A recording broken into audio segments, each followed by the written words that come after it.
What's going on, everybody? It's your boy, Brennan Robinson, the host of the Smoking Business Podcast, and we are here today with another episode, and I got a special guest in the building. I normally let my guests introduce themselves, but I'm going to do a little teaser with this one, okay? All right, this woman is unbelievable to me. I'm going to let her tell the story, obviously, but we met a little over a year ago. She came at me like a freaking bull in a china shop, and I loved every bit of it. She's maintained that same authentic energy from the time I met her to this very moment today. This woman is a mother, an entrepreneur, a sales leader, someone I look at and I get inspired by her grit, resiliency, and just get shit doneness. And yes, that's a word. All right, I'm talking about the one, the only, the co-founder, the director of the New Jersey Cannabis Chamber of Commerce, Miss Beth Conway. What's going on, Beth? Thank you. Thank you for having me. Yeah, thank you for coming through. Welcome to the show. Yep. We've obviously had so many conversations off camera. This might be our first one on camera, outside of events and whatnot. Yep. You know what I'm saying? So a lot I want to get into. And I kind of want to kick it off where the intro kind of started, right? Like, you came out of nowhere. 14, 15 months ago, none of us knew who you were. Now we know who the hell you are, okay? So I want to kind of just start there with just who you are, how you got to cannabis, and we can just kind of get things rolling from there. Yeah, for sure. So I have been a longtime consumer. Bulk of my career has been spent in medical media advertising, and I essentially have just been priming my resume to end up in cannabis. I figured the transferable skills I had from selling advertising, print, digital, live events to big pharma would transition really well into cannabis. I thought that, maybe I'd be like a VP at Weed Maps. Okay. Was like the best that I could get that I was going for, but I clearly wasn't dreaming big enough. So about 2 years ago, I was lead salesperson for the American Dental Association, and I was on a Zoom meeting. My company had been bought out by venture capitalists. I went from being kind of like a big fish in a small pond to a small fish in a big pond. Okay. And I just felt that work-life balance didn't exist for me anymore. I was on a Zoom call. It was like 5:05, 5:10, 5:15. I had a baby who needed a diaper change. My boss just like did not care. She could see it all happening. And so I went in the chat and I said, I gotta go. And I closed my laptop, and then I called my big boss, and I resigned. And he said, what are you going to do? And I said, I'm going to bet on Beth. Hello. If I can make other people millions of dollars, why can't I make myself money? So with that, I started my own consulting business where I focus on sales training, customer service. I landed a gig in my local dispensary where I shop, the Social Leaf, where I would come in, customer service, upselling, and I was, behind the counter one day, and my wheels are spinning. I'm thinking, I should join the New Jersey Cannabis Chamber of Commerce. So I spent probably about 4 weeks just like searching the internet. Like, surely this must exist. Like, we know that there's other cannabis groups in New Jersey. Some are policy focused, but there was no formal New Jersey chamber. What took me so long is I really thought somebody must have this. For sure. Surely somebody had the idea. So I registered the business, bought the domain, and then I started to look for a partner. And that's how I found you on LinkedIn. Okay. Should I tell the whole story? Yeah, listen, we got to save some of the steam, all right? Hold on, we got to save some of the steam, all right? So we're going to talk about that a lot, though. But so you're kicking ass, you're killing it, you're top sales. A lot of money. And you said something that really resonated. You said you were a small fish in a big pond.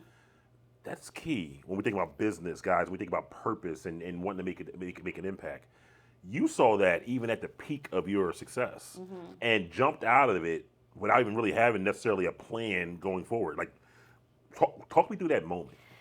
I have always been one of those people that once I decide I don't like doing something, the window in which I continue to do that thing is very small.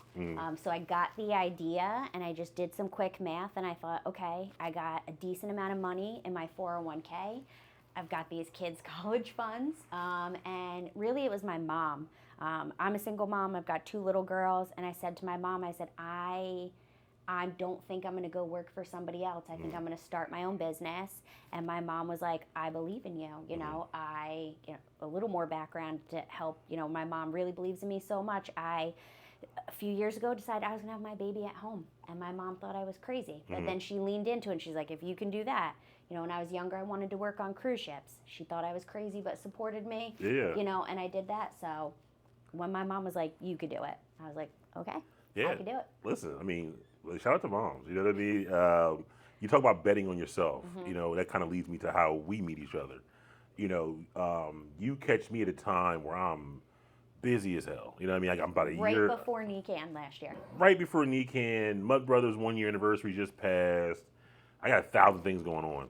And you kind of, you know, I'll let you tell the story, kind of how you found me, and then I'll kind of chime in a second. Yeah, I feel like it's important to add, when I first got the idea, I would have a legal pad, and I have a list of every single person that I talked to throughout the state and nationally.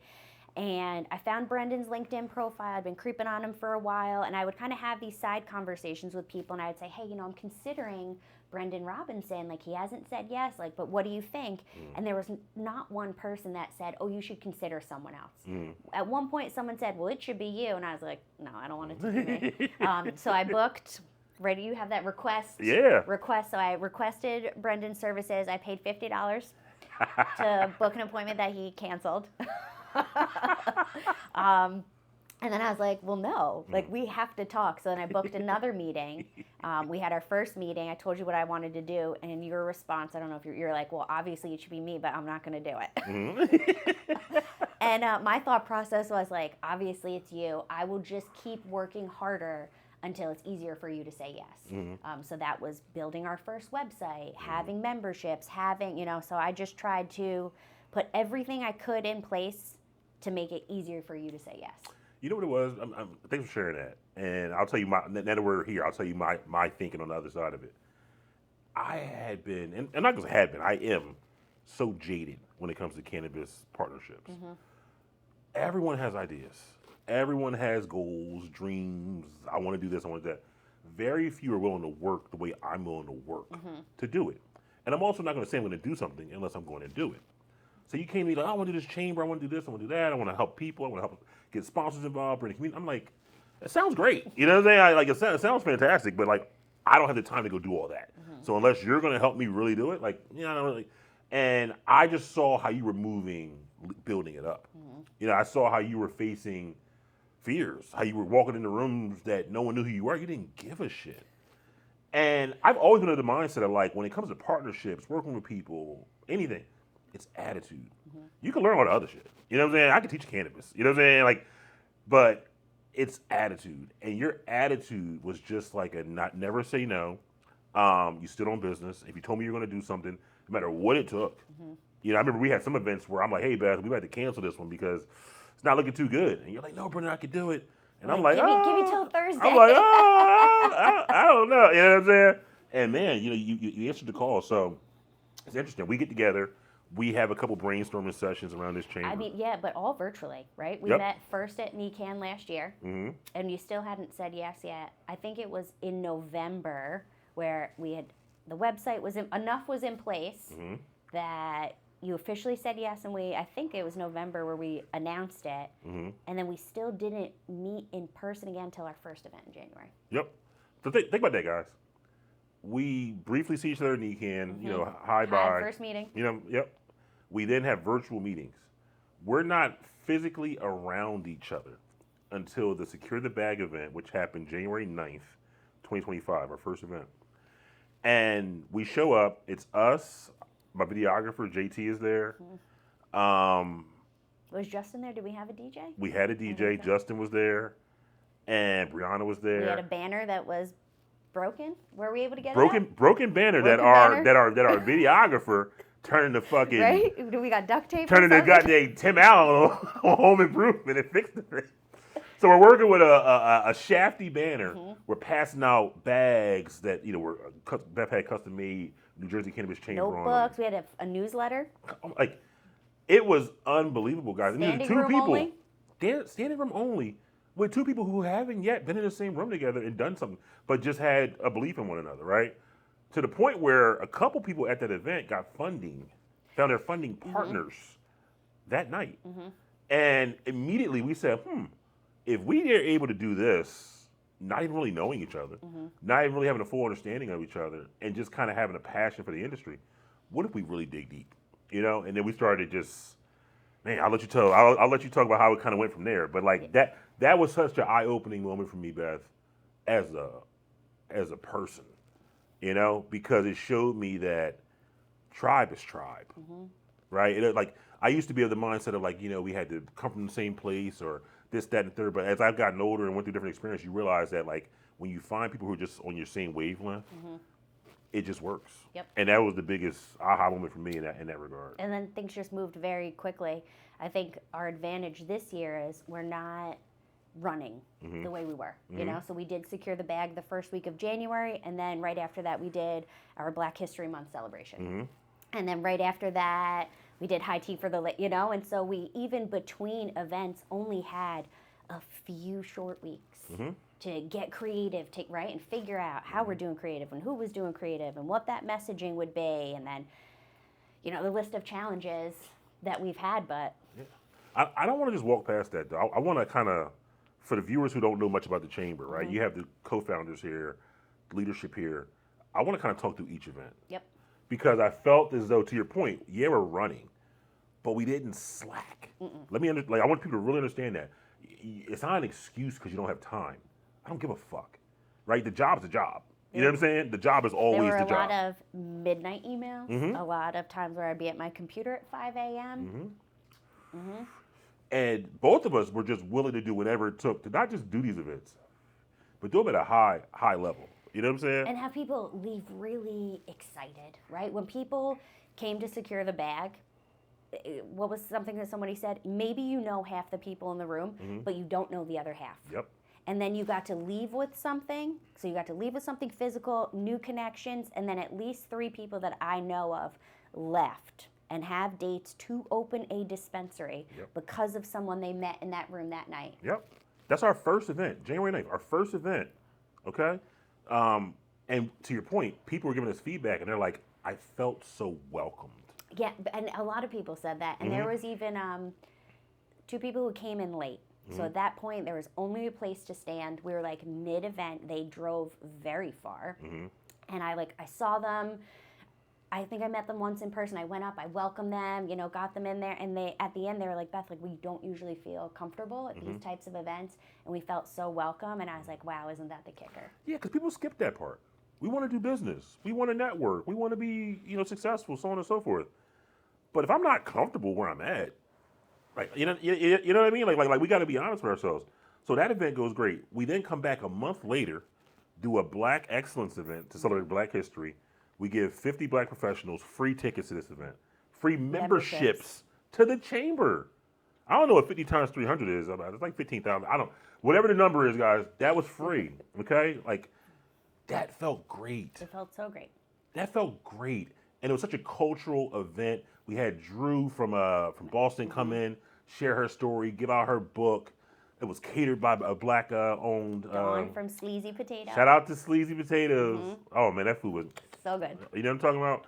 But we do that, again, impactful. Yep. Come back a month later. Guys, we have jobs. We have other shit we're doing, okay? We come back a month later and do the women's event. And I'm going to be quiet and let you talk about the women's event. So high tea for the ladies was at the Rebecca Finn House in Toms River, which is close to where I live. Again, it was tight. I think even leading up to that event, we talked about not having the event. Because, we got to pay for the food and the drinks and the event space and then the goodies that we want to hand out. But in less than 2 weeks, we were able to pull it all together. I was very nervous for that event because still we're brand new. I'm brand new. I don't have a ton of connections at the time in cannabis. So even that morning of the event, I did get a little panicked. And I was like, oh, wow, are people going to drive to Toms River to come to this, event that they've never heard of? I did panic text some women that I knew locally in business, which actually worked out really well.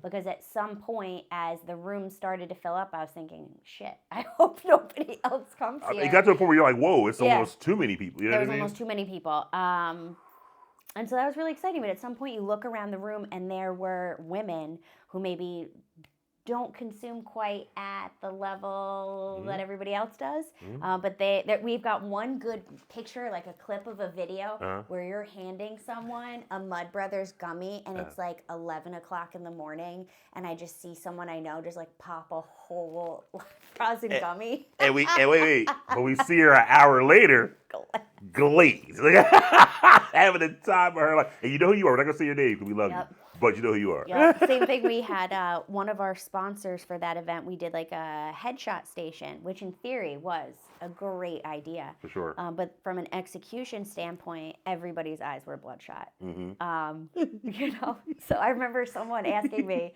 for their headshot after, and I sent it to her, and she was like, "Wow, I can't use that." Yeah, you got to put the little thing over their eyes or something. No, for sure. Yep. But the women's event, again, so many women, so many different niches within the industry. You have women there that own dispensaries. You have women there that were in marketing. Women in there that work for companies, payroll. Just so many different women. And the feedback, again, was I felt comfortable. I felt at home. I felt with my tribe. Yep. And I can't emphasize enough, when we figure out how to create comfort with wolves, respectfully, right? If you're in cannabis and you're trying to be successful and you are successful, you're a wolf. And your competitors are there? You're a wolf, right? Because we don't need, that's the thing about competition in an industry like cannabis. It's not real. We're all chasing something, guys, that we can't satisfy the demand if we all do well. So who are you competing with on that level? It's fun to compete. You want to be number one. You want to be great, all that kind of stuff. But I feel like people too often kind of forge against each other when it's just too early. It's way too early to be thinking that way. This isn't alcohol, guys, not yet, right? That's what the chamber is doing. We're bringing everybody together to be better, because there's going to be a time where that competition is going to be that cutthroat, and you better have your goddamn tools sharpened. You better have your knives carved up. And that's how only way you're going to get there is by learning from other people. Like, none of us have all the answers. I learned so much from her. I'm sure she learned so much from me. And so many others in our network. But that's where the chamber is going to be the biggest differentiator. We're not here to just host panels. We're not here to do pay for play. We're here to give you real stories, real environments, real business, real success, and compound it, right? So you said two things there that stick out. We learned, I don't know that we learned, but we confirmed something that I think we already kind of deemed important after our February event is we don't need a panel, and we don't need a big speech. At the women's event, I partook. And so at some point we have a conversation. Beth, do you want to address the crowd? And I was like, no. No, I do not want to address the crowd. You know what? I talked to everybody in the room. I just didn't feel the need to go up there. And I was like, you should do it. When you're at the women's event. And I was like, yeah, why not, right? Yeah. So you did that there. And I think that worked really well. And then the other thing that you had mentioned that I think is a key differentiator, if our goal is commerce, right? It's that we genuinely want to help our members and sponsors make more money. And so knowing and learning a lot about them. Early on, one of the things that I did was I talked to everybody on the phone who wanted to be a member so I could learn your business, so I could make you an introduction, I could make you a referral. And so that's something I think to really lean into this year is to get back to doing that with everyone. No, I couldn't agree more. And I even think about what we've done with Jersey Smooth, what we've done with Financial Resources Federal Credit Union. They're annual sponsors of the chamber, right? They're constantly involved in our events. You see Dora, you see Adam, you see these folks prominent at our different functions. I think about we get done with the women's event, we head over to Asbury Park for the meetup. I'll be honest, guys, I'm not a sure guy. You know what I'm saying? I'm just now learning about, Long Branch and Asbury Park. Beth was so gun-ho to go to freaking Watermark and have a summertime kickoff party. Yep. And I'm just like, I guess, right? But man, I was wrong. Yeah, and it was a rainy day, right? It wasn't even the most beautiful day. Yep. But it was a great space, and I am a beach girl. I was at the beach the other day with my kids. But it was nice. People are willing for the right venue. I feel like that's really important too. For the right venue and the right experience, right? You come to one of our events, you're going to get food. The food is going to be good. Always. You're going to get drinks. Always. And if we can, consumption, Even if we can't consume right where we are, there'll be somewhere to go consume. Yeah. You know what I mean? We're not going to leave you out to dry. We're gonna do our best. We like to partake. You Yep. know what I mean? Yep, do our best. So it was nice to go to the beach, but definitely looking for new venues, especially for January, and secure the bag. No, I couldn't agree more. But again, guys, just think about this. This is January, February, March, May. And then now we have monthly free virtual lunch and learns, and then also monthly coffee meetups where we'll rotate from South Jersey, Central Jersey, North Jersey. So like for me, I'm close to Bellworks in Homedale. So they've got a coffee shop. We can go grab a coffee, just like sit and talk and catch up. And it doesn't have to be a big to-do. I know that we can't model ourselves in the same way as other chambers of commerce would, but we could take a look at what they do and what works. And for me, I always loved that, the third Friday of the month is free coffee and you get to network with 50 people. So if we could do that same thing and then sprinkle in some non-industry folks, like we met somebody last night, not in cannabis, the young lady who's a tattoo artist. Yep, for sure. And she was like, I'm just curious. So I showed up and it's like, okay, she now gets to meet someone who owns a brand. She also gets to meet a dispensary owner where she could buy that brand, and now they've gained everybody a new customer. So I like that too. No, I think it's spot on. Just kind of wrapping up our events for the year. We then come back in June with the Chairman's Brunch. Yep. Which was big for me because I'm a South Jersey guy, and they always tell you can't do events in South Jersey. And man, people showed up for us. What a great day. I mean, I had my own personal challenges with that day. It was very hot. It was very hot. Neither of our banners worked. But the overall vibe, some people that I have relationships now are people that I met at that event. And because they've just been so diligent with follow-up and having a relationship. So that's been really exciting as we can ping with people where we met at. The first event. Because you feel like you're a part of something. And shout out to our sponsors. Because, like Beth mentioned it earlier, guys, to throw these events, we're not cutting corners. We're not giving you bottom shelf liquor. We're not giving you bullshit weed. We're not doing none of these things, right? So we're spending money, and to do that, you need sponsors who are willing to back you because they see the value in what these type of events can do. And we had former NFL players at the Chairman's Brunch, and I got to do the shameless plug for December 17th. All right, December 17th, the NJCCC annual gala is happening at the Liberty House in Jersey City from 6 p.m. to 9 p.m. This is a black tie affair, guys.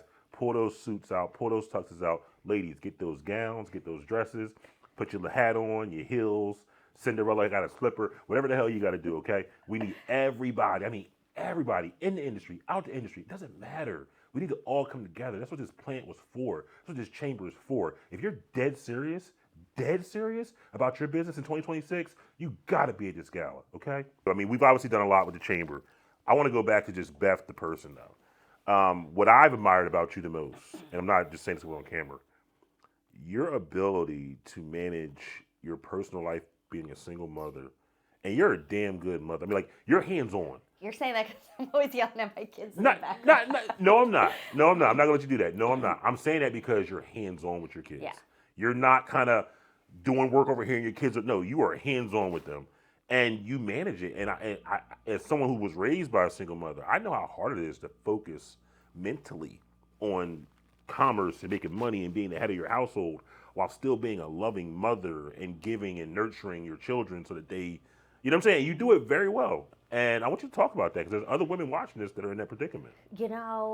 I feel that I had my first daughter when I was about 28, and I had already had a solid run in corporate America. I had already started to really be successful. I'd traveled the world. I had worked on cruise ships. I've traveled the whole entire world.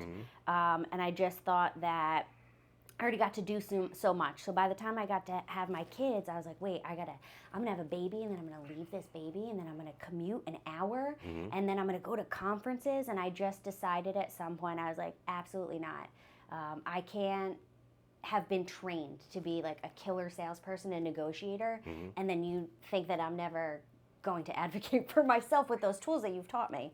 So that's exactly what I did. And then, I kept that energy. Anytime I flew somewhere, I would have a stipend where a family member would come with me, my children would come with me, and we would go to Miami and California, Paris, and just did the whole thing. And so at some point, I just felt like I was a kick-ass mommy and like a mediocre mom. I was just like, shit, I had a nanny, I had a house cleaner, and it was just like easier to sell millions of dollars worth of stuff than it was to like be a present mom. Like I had a yelly mom, so I was a yelly mom.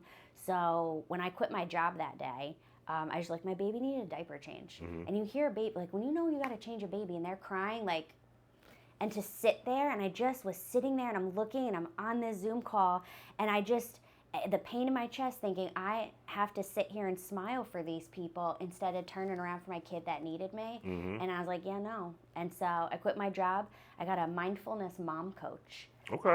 Which I didn't even know was a thing. I was like, what is that? Yeah, she was absolutely amazing. So what it was is, we would talk about my challenges as a mom, what my triggers were, and how my trauma response. These things I didn't know, I didn't have. If your mom yells all the time, you're gonna yell all the time. I didn't know anything else, and I didn't want to be like that. I didn't want to be like the working mean mom. So I worked with a coach, and it was great because I had like easy access to her. I could like voice note her on WhatsApp and say like, okay, my daughter and I, we just had this exchange and this is what and she would in that moment respond back to me like, okay, take a deep breath, you're doing a great job, like, tell me why you feel this way, what do you think your daughter needs in this moment? And it would in the moment give me tools I did not have. And we did this for like months and months, and I even renewed with her at some point recently just to like, if I'm going to spend all this time in corporate America and going to Dale Carnegie classes and reading the books to be a really good salesperson, like, shouldn't I invest in that? Don't my children deserve, No, I mean, you seem to have a ton of humility, and you're not afraid to look yourself in the mirror, and even when you're doing well, and say, okay, how can I get better? Yeah. Like, where's that come from? I have ADHD. Okay, yeah, listen. I just, I want to mean what I say. How can I go into the world and be like, I will help you make more money and I'll help you do this, but I can't look at myself and realize what I need. If I want to be the best, right? There's always going to be room for improvement. I feel that's where people fall short is they think that they've got no more room to grow. And I don't ever want to be the smartest person in a room. I want to learn from other people. And so, now where I am, I can work fractionally. I can decide what I'm doing. My kids had a day off from school the other day. I worked till 12, and then we went to the beach. I had 2 phone calls at the beach. Granted, I had my headphones in. I was like wrapped in a towel because it was windy, but my kids were playing in the sand, and the waves were crashing, and I got to talk to 2 people for 30 minutes, and I was like, I could have done that at my desk, but like, why would I do that?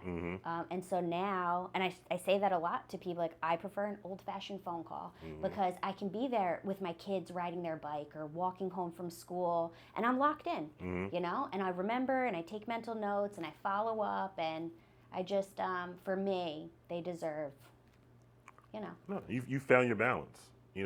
Speaking of balance, you've been in this industry a year and you've seen so much in such a short period of time. Such a fast-changing industry. I always tell people a year in cannabis is like 10 years of something else. What's been your biggest eye-opener? My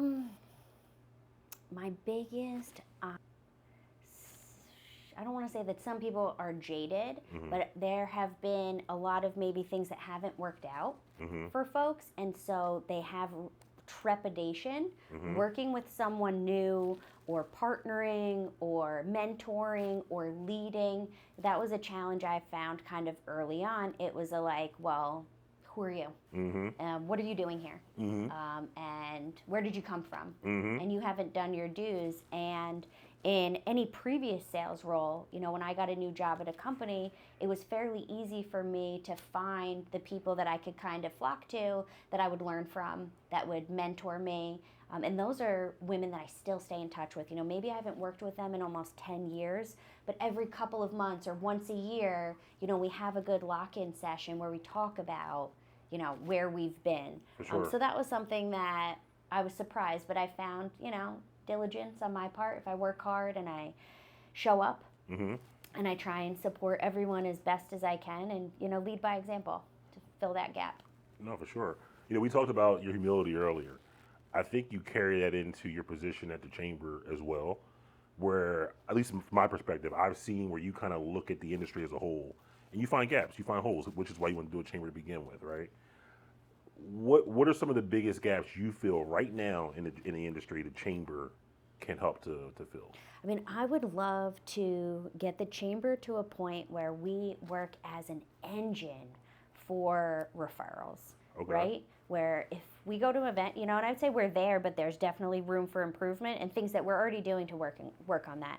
But if I am in a room with 50 people, I want to have a rough idea of what half of these people need. Like, I want to have an idea, what's your immediate challenge? Because the solution could be in that room.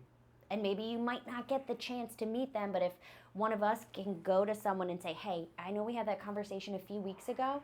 There's somebody I really want you to meet. I had 2 conversations yesterday and today, someone looking for a job and someone who has a job opening. And so, Pipe Dream is a job board. So I'm not going to go on a rant here, but I am going to just express myself for a second. What she's saying is so important in cannabis. I'll tell you what I mean by that. If there's 100 people doing something in cannabis, respectfully, I'm tired of the bullshit. If there's 100 people doing something, 8 to 12 of them are really good at it. Okay? And I'm saying that because of this. We, as a chamber, were looking for processing. Okay? We reached out, put it on LinkedIn, probably had 45, 50 people hit us up. Of those 45, 50 people that hit us up, probably 4 of them were for real, trying to get shit done. Okay? And I'm saying that because that's what the chamber is circumventing for everybody. You're not filtering through and vetting through, are you for real? Are you really going to be able to help me? No. Our members are coming in, and they already know what's expected of them. They already know what's expected of us as a unit. People are connecting and getting things done on a multiplier. That's the whole purpose of what she's saying, right? Is that we're not connecting you guys to kumbaya. Yeah, granted, you might end up being friends. Granted, you might hang out. That's awesome.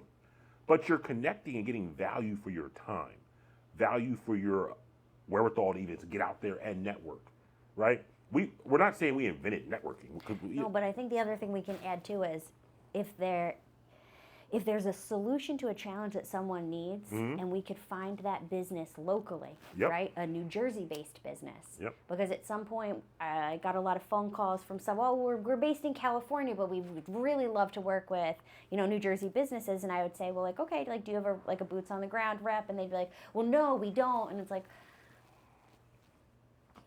But that's what I'm saying now. It's that glue to puzzles. Someone may walk in with a problem. They don't know that so-and-so can fix their problem. But we do, because we know them. That's the thing. Like, you don't know what you don't know. So to have glue in an industry where time isn't on our side, we've seen how far this has come in 2 years, 1 year, 6 months. It's coming, right? You need to be able to accelerate your business and make smart decisions with the right people. And the right network. 1,000%. Because a new dispensary opening up, they're going to need security. They need a POS system. They're going to need lighting. Or if you're a grow, you need HVAC. And so if we can get better at pooling all of those people together, and it has been a challenge. I would have liked a working directory by now. But, it's hard. It's hard to get it going. But if in the meantime, we can be that engine to say, I can introduce you to somebody. You should be connected with so-and-so. And we're getting there. We're getting there. I mean, there's always pain points in growing a business, right? I don't care what kind of business it is. Speaking of those pain points, you also, outside of the chamber, you own a sales business. As someone who owns a sales business working in cannabis, what are some of the biggest things you see when you're out and about in the market from a sales perspective that you think could benefit some dispensaries and or, whoever? Customer service. Oh, wow. Customer service, that goes for any industry. You could sell paint, and it's going to be your level of customer service. When it comes to a sales team, I encourage people to sell in a consultative way, right? Find a challenge, offer a solution. And, I probably say this multiple times a week, but non-sales touch points. What can I do or reach out to you, prospect, to help you or make your life easier so you can gain my trust? Because people buy from people they like and trust, and trust and respect is earned. And how can you do that? You've got to stop in before someone is open. What resources do you need? How can I help you? Drop something off, those types of things, so that way, you can build rapport. And in the dispensaries, I worked in art galleries. One of my favorite galleries, the owner would come in at night and we would drink wine, and he would shake the hand of every single person that walked in. Thank you, this is mine and my family's gallery. My son's over there, and shake their hand and say, thank you so much. And it would be, and when I would have to do my follow-up email, it would be, I sincerely appreciate your patronage. And that, awesome. To me, has always stuck with me. So I tell people, I want to earn your business. And so whatever business you're in, like really being genuine goes a long way. No, I couldn't agree more. I mean, when I was in banking and I worked at Santander, I was a branch manager before I got into the business banking side of things. And I remember when they implemented, you had to say, welcome to Santander. To everyone to walk in the door. It was like mandatory. And so many of my peers failed because they did not want to say, welcome to Santander. And to me, it was like, who gives a shit? Do it. But when I tell you, just saying welcome to Santander reduced robbery rates. When I tell you saying welcome to Santander increased CSAT, increased how long the customer stayed with you. And you're like, damn, all I got to do is say hi to y'all? Yeah. That's all. Like, that, to your point, made me realize, well, what if I call you on your birthday? What if I send you something on your anniversary? What if I give you a little bottle of wine? Like, I started thinking about, like, just small things to do for people to just, and it directly impacts your sales, And so I would say just being a good person is going to make your sales skyrocket. With Mud Brothers, one of my first aha moments was when we would go do pop-up. JT was there, and the bud tenders would go, man, I can't believe y'all come and say hi to all of us. And I'd be like, you sell my weed, I'm in your store, and I'm not going to come dap you up. Like, nah, most brands come, put their table over there, and they get out of here. That was so, So I agree with you. The customer service piece is huge. Thinking about the industry again, looking in the future, whether on a sales perspective or even with the chamber, what are some of the biggest things you're looking forward to? Oh, I'm looking forward to second annuals. Okay. I think that is very exciting. And then I'm looking forward to, growing our team, right? There's things that we need done that we can't do all the time. For sure. And I think that we're getting to a place where on the back end, we're much more buttoned up. Yep. Which was more of a challenge than I expected it to be. But, we talk about what we've learned, right? I've learned what it is to migrate a website more than once. No, I've learned what it's been like, to switch banks and to find payment processing and how long some of this takes, right? And so those are the things that I'm most looking forward to, is kind of having this be a well-oiled machine where when people come to us, we can say, I've got the person for you, and help them close business. No, and listen, it's been a lot on us, right? But I want to really commend you as a partner for not wanting to take shortcuts. There's a lot of things and issues we ran into that we could have easily circumvented with shortcuts. But because we're trying to be what we're trying to be, it's important to put these systems in place that are going to be everlasting. So that was huge. So just thank you for that. Thank you for your patience. Yeah, absolutely. Before we get out of here, is there anything? Let me rewind that. One last question before we get out of here. And I don't know if I've ever had this conversation with you before. My premise when I got into cannabis 5 years ago was that any and everyone in whatever industry they're in should find a way to come to cannabis and leverage who they already are. Don't come here and try to grow weed if you don't grow weed. Don't come here and try to be this big salesperson if you're not a salesperson. But whatever you're good at, you might be a good arts person. You may be a tattoo artist. You may be a marketing wizard. You may be an accountant. You may be a lawyer. Whatever. Cannabis is going to apply to your business before you know it. Come over here and do it. To me, you were someone that was a wizard salesperson, a gritty, get it how you got to get it, respectfully. You know what I'm saying? And you brought that to cannabis. I want everybody to do that. What are you saying to that person watching this that's in a whole different industry that has that itch to come to cannabis and just something's holding them back? So for me, it always comes down to like uplifting the plant. I've always been plant positive. I've always talked about my, love of the plant. And so for me, when I think about coaching, I think that I've gotten to sit at a lot of tables in a lot of rooms that most people would never even be able to get into the building at. And so why would I gatekeep the knowledge that I have that's very much transferable to cannabis? I would be doing cannabis a disservice if I sat out. That's real. Because we need it. we need that outside, knowledge. To 2 years ago, a year and a half ago, to be searching the internet for the New Jersey Cannabis Chamber of Commerce and not finding. I remember it would be late at night. I'd be sitting and I'd be looking on Facebook and just scouring and just kind of like laughing to myself, like, wait, nobody has this. I just could not believe it. And so, what would it be here if I didn't, step out of my lane into this one? So I'm gonna try to find it, okay? But I got a Zoom call with me and my brother like 4 years ago. And I'm like, bro, someone should start a New Jersey Cannabis Chamber of Commerce. I was like, I'm not going to do it. I don't have the time to do it. I was like, but someone should do it. And whoever does it is going to really figure some shit out. And now to be sitting here today as your co-founder, I'm going to go find it. I got to go dig into crazy. It's a recorded meeting we had that I say that on. And we're here now.